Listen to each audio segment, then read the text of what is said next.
आइए सुनते हैं धारावाहिक नौशीन की 12वीं कड़ी।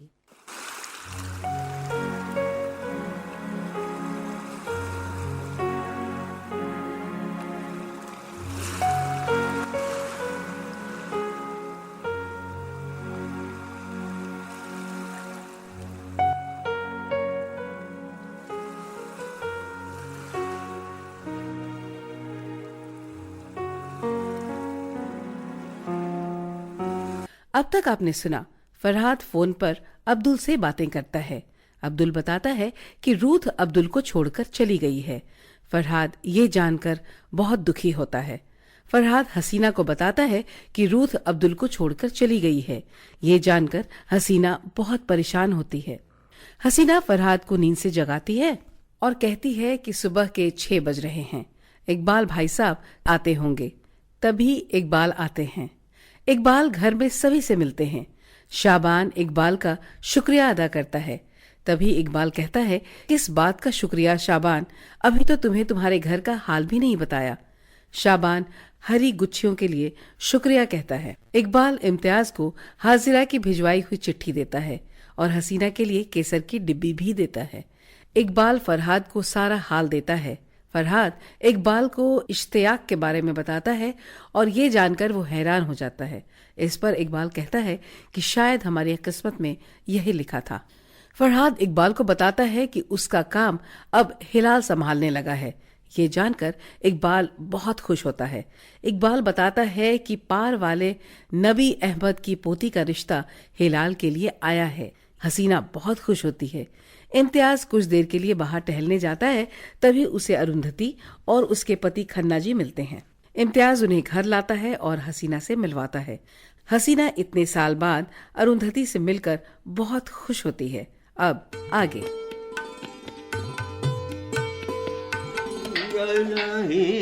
मिटना जान दी तदरे दिल। शाबान, जी बीबी। हाक में डालने के लिए थोड़ा मीट का शोरबा रखना। मैं क्या कोई नया रसोइया हूँ बीबी जी? हाँ, मैं नहीं जानता क्या कि इसमें मीट का रस पड़ेगा या नहीं? आप भी कैसी बातें करती हैं। आज देखिएगा मैं मीट और गुच्ची कैसी बनाता हूँ। ठीक है ठीक है। अपने आप को बड़ा वादा समझती हैं। और सुनो, जो चावल घर से आए हैं वही बनाना। जी जी वही बना रहा हूँ बीबी जी। ये इम्तियाज कहाँ रह गया? कहीं रास्ता तो नहीं भूल गया? काफी देर का गया हुआ है। उसे तो मुंबई के रास्ते भी ठीक से नहीं पता। जी जी बीबी जी, पढ़े लिखे आदमी हैं वो। हाँ, अपने आप रास्ता ढूंढ लेंगे। आप क्यों फिक्र करती हैं? ओ, लीजिए आ गए मामू जान। हाँ, मैं खोलती हूँ दरवाजा। सोना, कितनी देर लगा दी तुमने? कहाँ चले गए थे? रे आपा, गुस्सा बाद में होना। देखो मैं किसे लाया हूँ तुमसे मिलवाने के लिए। हाँ? हसीना, पहचाना? हाँ? अरुंधति, तुम अरुंधति हो ना? हसीना, मेरी अरु।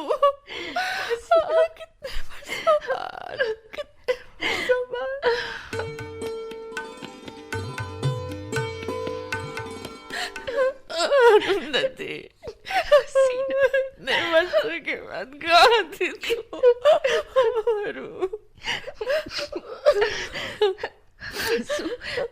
दरवाजे पर ही खड़ी रखोगी क्या? बैठाओगी नहीं? नहीं, आओ ना, अंदर आओ। बैठो भाई साहब, आप बैठिए ना। जी जी शुक्रिया। इम्तियाज जी आपा। सुना, तुम इसे कहाँ से पकड़ कर ले आए? हाय, इसे तो मैंने अपनी यादों के बस्ते में बंद कर रखा था। अरे ये हमें कहाँ पकड़ता हसीना, पकड़कर तो हम ही से लाए हैं। हम विक्टोरिया टर्मिनल स्टेशन से पुणे की टिकट लेकर बाहर निकले तो देखा एक कश्मीरी लड़का खड़ा हुआ इधर उधर देख रहा है। मैंने तो पहचाना नहीं, पर शुक्र है इसी ने हमें पहचान लिया और नमस्कार किया। अच्छा।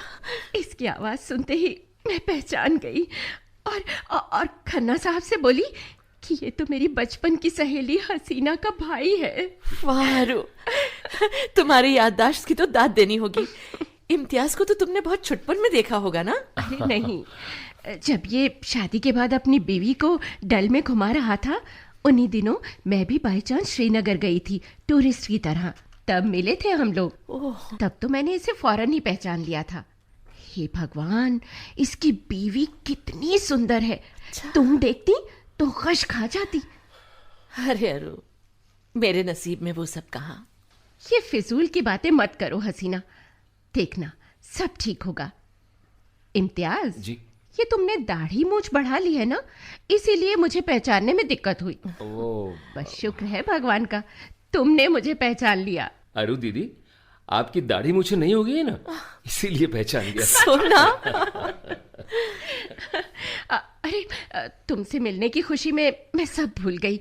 अब हसीना, ये तुम्हारे जीजा जी हैं। हाँ अरु, तुम नहीं बताती तो शायद मैं जान ही नहीं पाती। हसीना जी, मैं आपसे मिल तो पहली बार रहा हूं, लेकिन पिछले इतने सालों से आपके बारे में इतना सुन चुका हूं कि लगता है आपको और फराज साहब को जैसे मैं बचपन से ही जानता हूं। ए अरु, तुमने क्या क्या बता दिया है जीजा जी को हमारे बारे में? हसीना, इनकी बातों में मत आना।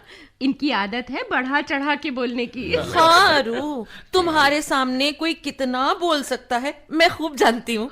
पहले ये बताओ, तुम मुंबई में क्या कर रही हो? तुम तो पंजाब में कहीं रह रही हो ना? लुधियाना में। हम पूना जा रहे हैं तुम्हारे भांजे से मिलने। अच्छा। हाँ, वो वहाँ MBBS कर रहा है। माशाल्लाह। वैसे तो हमेशा यही जाते हैं, पर इस बार मैंने कहा मुझे भी ले चलिए, बेटे से मिलना भी हो जाएगा। इसी बहाने उसका कॉलेज और हॉस्टल भी देख लूंगी। क्यों नहीं?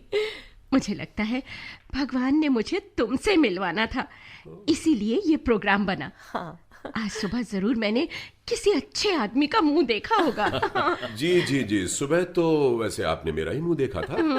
ये अलग बात है कि आप हमें भाग्यशाली नहीं मानती। आप भाग्यशाली नहीं होते तो मुझसे शादी कैसे करते? अरे हसीना, एक बात बताओ। हाँ? तुम्हारे इस मुंबईया घर से ये गुच्छियों की महक कहाँ से आ रही है? क्या महक है! वाकई कहीं से गुच्छी हाक आ गए हैं, या ये तुम्हारी महक है मेरी जान? आज सुबह ही मेरे जेठ आए हैं, वही हाक और गुच्छियां लाए हैं। अच्छा। और मैं तुम्हें खिलाए बगैर नहीं जाने दूंगी। अच्छा, पहले तो कतलम में और बाकर खानी खाओ। कहवा तो पी लोगी ना? अरे कैसी बात करती हो हसीना, कहवे के लिए तो तरस गई हूँ, इनका पता नहीं। अब अच्छा सुनिए, आप कहवा पियेंगे कि चाय? अरे भाई, जब कश्मीरी लड़की से शादी की है तो फिर कश्मीरी कहवे से कैसा परहेज? जी बिल्कुल। हसीना जी, कहवा पीकर ही जाएंगे, पर मेरे लिए जरा बिना शक्कर की। हाँ हाँ, इम्तियाज प्लीज शाबान से कह दोगे? हाँ जी। और सुनो अरु, अब तुम मुझे मिल गई हो, अब तुम कहीं नहीं जाओगी। अरे कौन जाता है, कल सुबह ट्रेन से पूना जाना है, तब तक तो मैं तुम्हारे पास से हिलने भी नहीं वाली। मैं तो कल पूना भी जाऊंगी या नहीं कौन जानता है। खन्ना साहब एक काम करिए ना, होटल छोड़ दीजिए, सामान लेकर यहीं आ जाइए ना। और क्या? जोक मैडम, पर 11:30 बजे मेरे कुछ दोस्त होटल मुझसे मिलने आ रहे हैं। लगता है ये बात आप भूल गई। अगर वो लोग 12 बजे तक रुके रहे तो फिर कमरा छोड़ना फिजूल है, इसलिए आप कोई और आज्ञा दीजिए। वाह वाह जीजा जी, वाह वाह वाह वाह, आप तो बड़े फर्मा बरदार खाविंद हैं। अरु दीदी, ये कौन सी फिल्म का सीन है? अरे फर्मा बरदार क्या भाई, हमें है डायबिटीज, इंसुलिन का इंजेक्शन रोज यही लगाती हैं। भाई डरना तो पड़ता है, कहीं सिरिंज में कुछ और भर दें तो हमारी तो छुट्टी हो जाएगी। ये भी ना। जी, ये कहवा तैयार है। और हाँ, वो दाई तरफ के दोनों प्याले हैं ना, वो बगैर शक्कर वाले हैं। ठीक है। बस हो गया। देखिए जी, कहवा आ गया है जी। अब पीकर ही जाइए। जी, जी। नहीं तो जिंदगी भर ताना सुनने को मिलेगा कि तुम्हारी दोस्त ने कहवा भी नहीं पिलाया। जीजा जी कहवा भी पियेंगे और खाना भी खाएंगे। जी। कितने बरसों बाद तुम मिली हो अरु, खाना खाए बगैर नहीं जाने दूंगी। लगता है गुच्छियां और हाक तुम्हारे ही नाम से आए थे। अच्छा हाँ, चावल भी मुश्क बुद्ध बनवाया है। क्यों अरुंधति, जाओगी नहीं ना? अच्छा ठीक है, ऐसा करते हैं, इनको जाने देते हैं। हाँ। खाना तुम मुझे खिलाना। अपने दोस्तों के साथ इनका बहुत पुराना प्रोग्राम है, ये यहाँ रहे तो हम अपनी बातें भी नहीं कर पाएंगे। ओह इन्हें जाने दो। जीजा जी, जी जी जी आप दोस्तों से मिलकर यहीं आ जाइए। हाँ खाना हम सब इकट्ठे ही खाएंगे। बिल्कुल। जी जी, जैसा आप कहें। वैसे भी साले साहब, इस तरह का हुक्म आज तक नसीब नहीं हुआ। ज़े नसीब।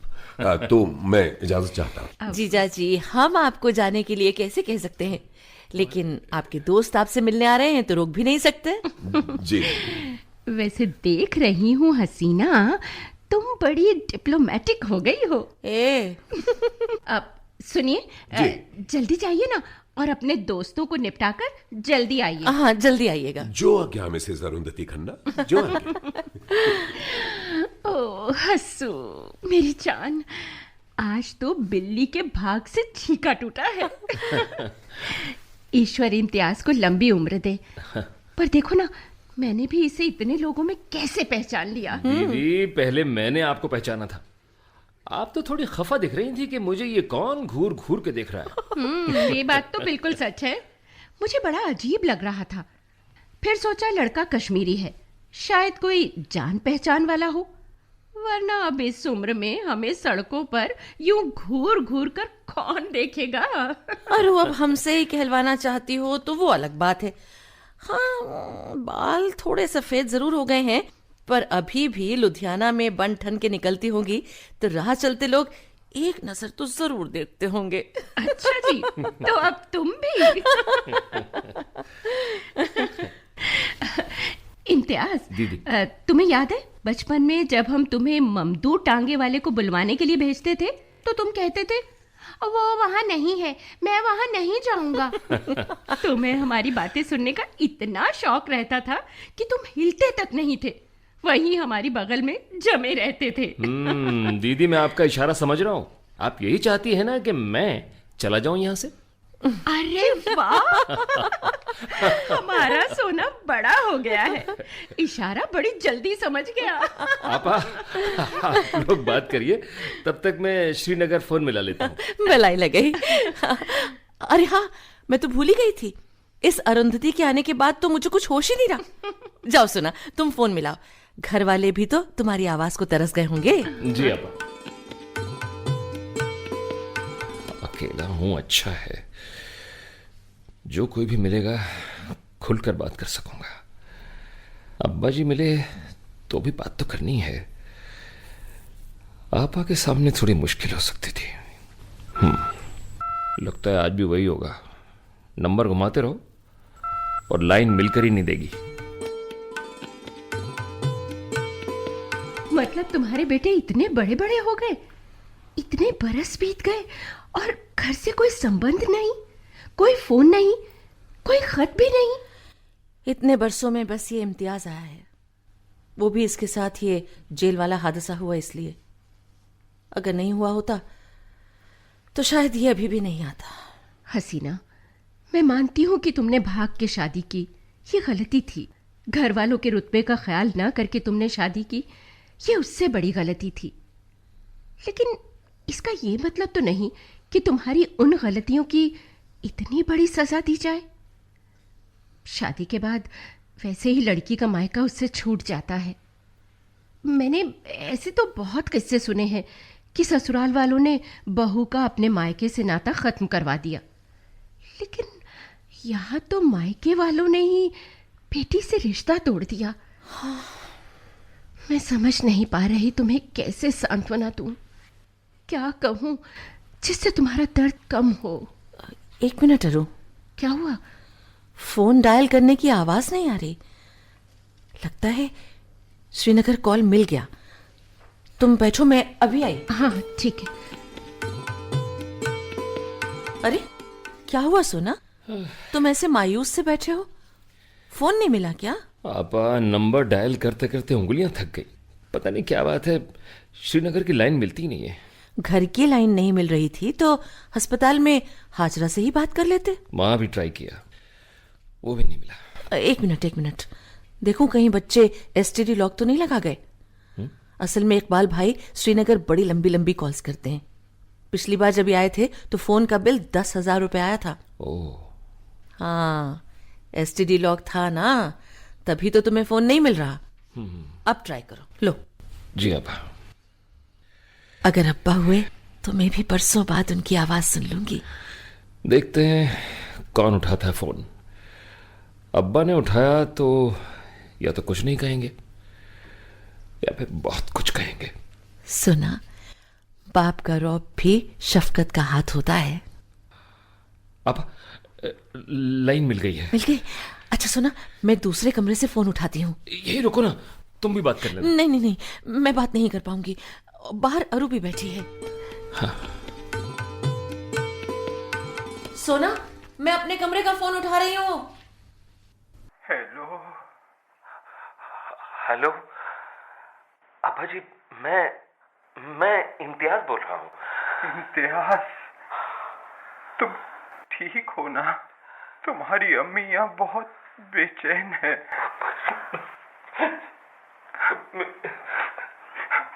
ऐसे चोरी से इनकी बातें सुनना ठीक नहीं लग रहा। रिसीवर रखती हूँ, चलती हूँ। अरु भी अकेली बैठी होगी। अरु, बोर तो नहीं हो रही थी? मेरी छोड़ो, ये बताओ बात हुई घर पर? हाँ, फोन मिल तो गया है। इम्तियाज अब्बा जी से बातें कर रहा है। मुझे लगा मेरी वजह से शायद वो खुलकर बात ना कर पाए, इसीलिए चली आई। अब हसीना, फूफी जी कैसी हैं? अभी है ना? क्यों नहीं होंगी फूफी, वो तो खूब दंदना रही हैं। इम्तियाज बता रहा था आज भी उनका कमरा मेवों से भरा रहता है। अरे वाह। छोटी कोठरी में चावल की बोरियां छत छू रही हैं। बस पानी की सप्लाई रहे, फूफी को कोई तकलीफ नहीं। वही कोठरी ना जहाँ हम छुप जाया करते थे। बाप रे, फूफी का हाथ कैसा तगड़ा था। एक दिन जब हम उनके डिब्बे से बादाम चुराकर जेबों में भर रहे थे तो उन्होंने हमें पकड़ लिया था। अरे, क्या मार लगाई थी उन्होंने। पता है, पूरा हाथ ही जम गया था पीठ पर। मैं तो पूरा हफ्ता नहा ही ना सकी थी। हाँ। चलो चलो, तुम्हें तो ना नहाने का बहाना मिल गया था। वैसे भी तुम उन दिनों रोज कहाँ नहाती थी? हमारे यहाँ शाम के बाद नहाने का आज भी कोई रिवाज नहीं है। हम वैसे ही नहाते हैं। अच्छा, तुम्हें याद है कैसे फूफी तुम्हें जबरदस्ती गुसल खाने में लेकर जाती थी? नल के नीचे खड़ा कर दिया करती थी। ठंडे पानी की धार तुम पर पड़ती रहती और तुम रोती रहती थी।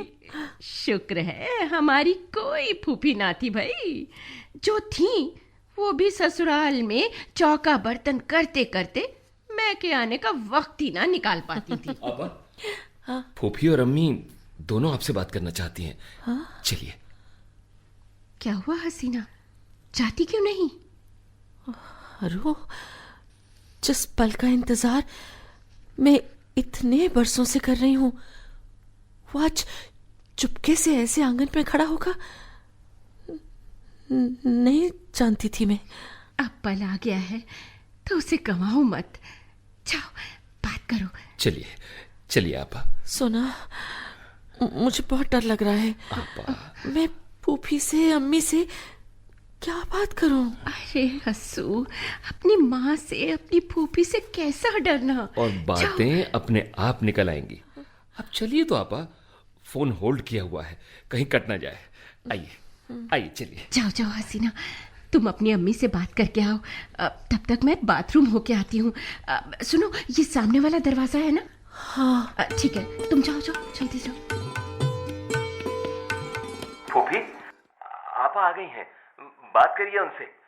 इम्तियाज, इतने बरस हो गए लड़की की आवाज नहीं सुनी। कैसी है मेरी हसीना? क्या उसे मेरी याद बिल्कुल नहीं आती? उसके बगैर ये बरस मैंने कैसे निकाले ये मैं ही जानती हूँ। चलो, खुदा उसे खुश रखे, सारी जहां की खुशियां उसे मिले, वो आबाद रहे। हसीना, हसीना मेरी बच्ची, बलाए लगे। तुम क्यों रोती हो बच्ची?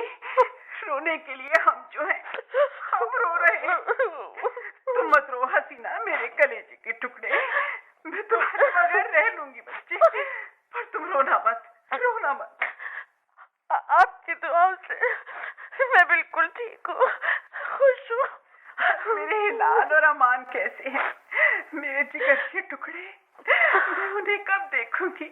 बताओ हसीना, क्या मैं जीते जी उन्हें देख पाऊंगी? और मेरा दामाद, वो कैसा है, मैं उस पर कुर्बान जाऊं। मेरी हसीना, मेरी आंखों की नूर, बोलो हसीना, बोलो बच्ची। तुम्हारी आवाज सुनने को तो मेरे कान ही तरस गए हैं। लाइए, हमें वो दीजिए, मुझे भी बात करनी है अपनी बच्ची से। हंसू, हंसू बेटा, सब खैरियत से तो है ना? तुझे देखने को तो दिल मलमला रहा है।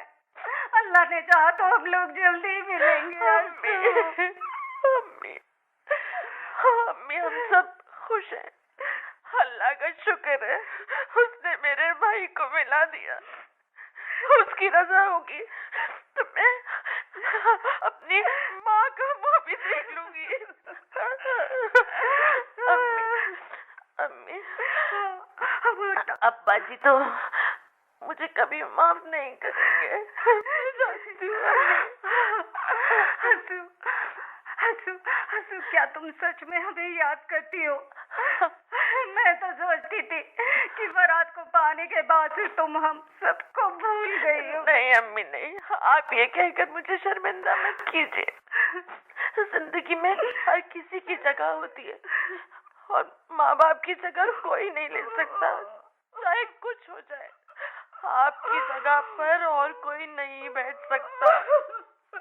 वो वैसे ही खाली है, उस पर सिर्फ और सिर्फ मेरे बचपन की यादें खेलती हैं।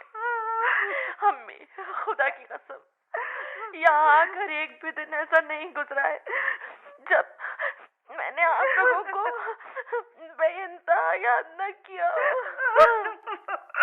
अम्मी, आप जैसी माँ हर एक को मिलती है क्या? खुश रहो मेरी बच्ची। लाला रहमान जब घर आ जाए उससे बात करवाना। मैं अपने नवाजों की आवाज सुनना चाहती हूँ। जरूर। फरहाद की तो मैं गुनहगार हूँ ही, उसे ससुराल का प्यार नहीं मिला।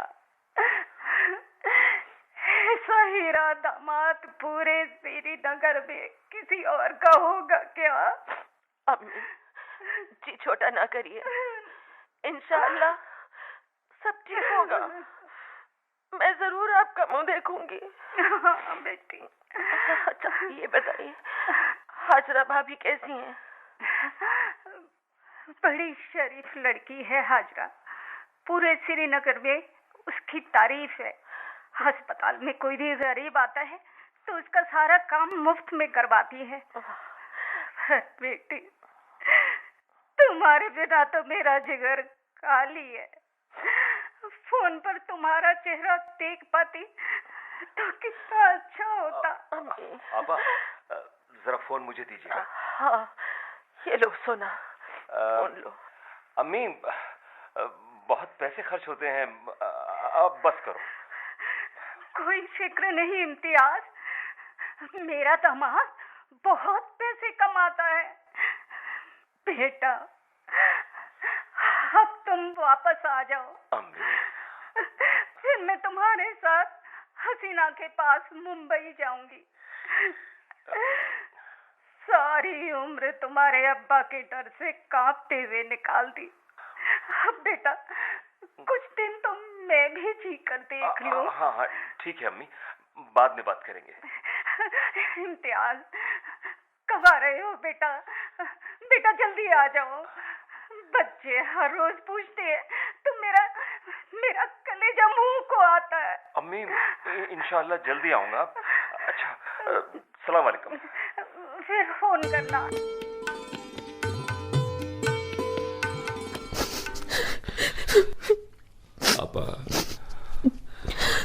आपा रो मत। अब्बू जी अब पहले जैसे नहीं रहे, देखना वो तुम्हें जरूर बुलाएंगे। अब्बा जी ने कुछ कहा इम्तियाज? कुछ खास तो नहीं।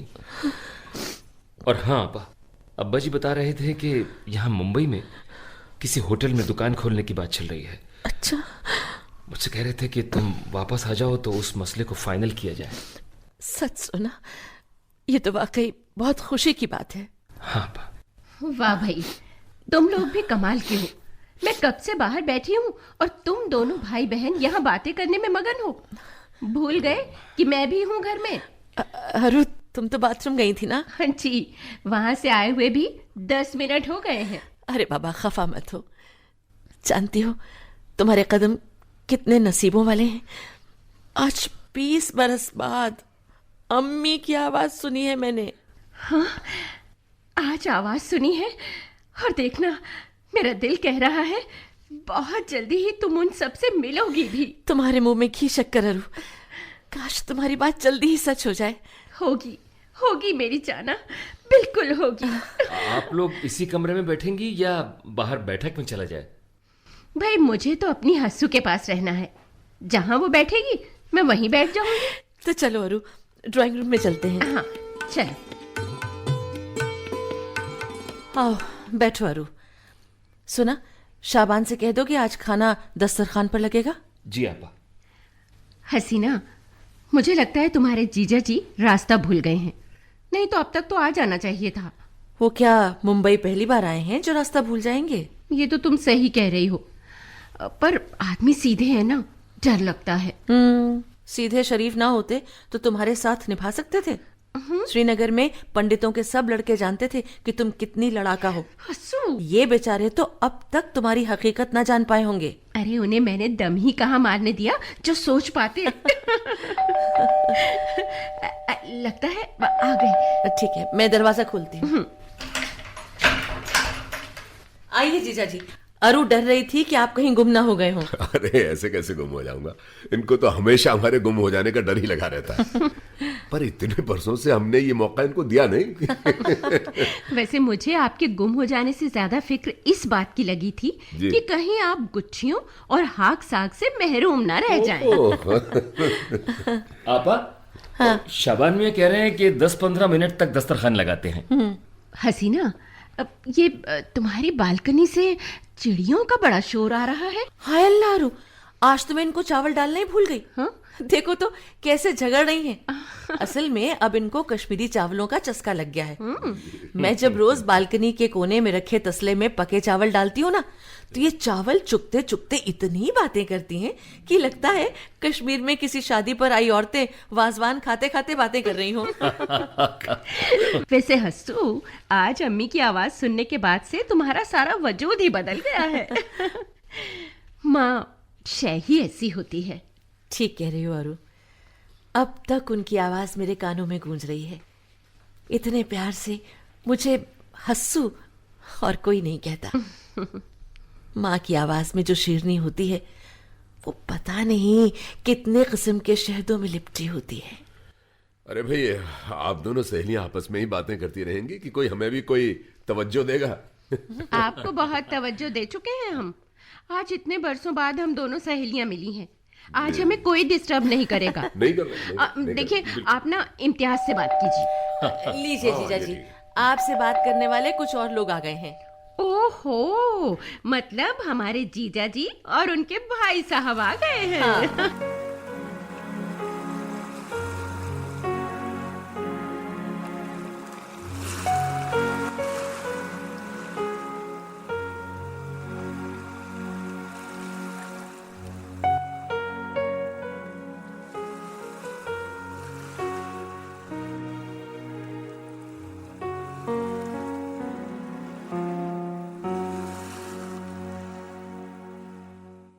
अभी आप सुन रहे थे धारावाहिक नौशीन की 12वीं कड़ी। मूल उपन्यास पद्मा सचदेव, रेडियो नाट्य रूपांतरकार अमिताभ श्रीवास्तव, निर्देशन और प्रस्तुति काजल सूरी। भाग लेने वाले कलाकार थे हर्षबाला खन्ना, सुचित्रा गुप्ता, नीरज शर्मा, कीमती आनंद, डॉक्टर रितु राजपूत, विष्णु शर्मा, पोर्शिया मुखर्जी, निखिल दीवान और SM शरीफ।